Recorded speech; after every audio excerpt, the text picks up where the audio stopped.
Bumuhos ang pakikiramay sa pagpanaw ng social media personality at anak ni Kuya Kim Atienza na si Emmanuel Atienza. Ang masasayang alaala ni Eman ating balikan sa report na ito.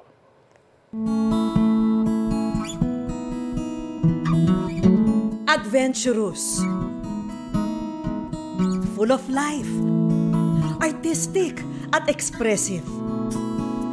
Ganyan nakilala ng marami ang social media personality at status by sparkle artist na si Eman Atienza. So excited for this opportunity to... Anak si Eman ng mga kilalang personalidad na sina Kapuso host and news personality Kuya Kim Atienza. Papa, ano na? At Philippine Eagle Foundation President Felicia Hong Atienza. Apo siya ni dating Manila City Mayor Lito Atienza. Mahal kita, Lolo.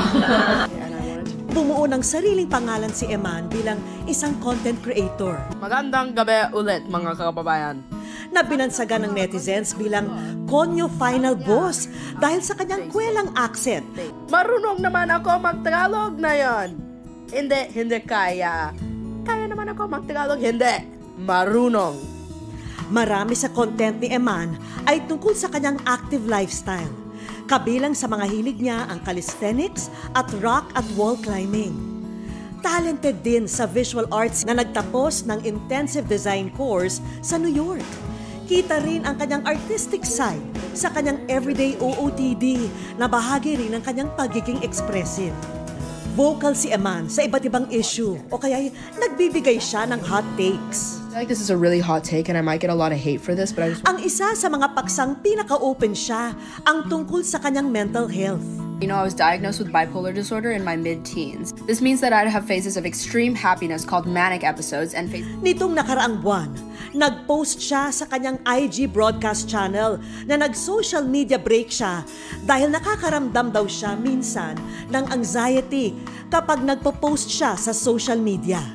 Na ginagawa lang naman daw niya for fun at para express ang kanyang sarili. Hi guys, I just moved to LA. Bumalik din siya sa social media at ibinahagi ang kanyang buhay ngayon sa Amerika.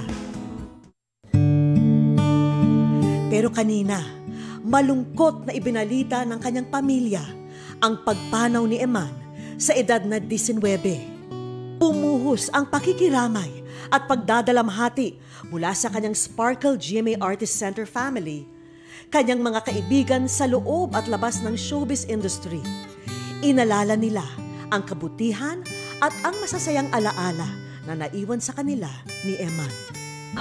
At mahal kita, mga kababayan. Hiling ng pamilya Atienza, alalahanin si Eman sa pamamagitan ng pagsasabuhay ng kanyang mga katangian tulad ng kanyang malasakit, katapangan at paggawa ng kabutihan sa araw-araw.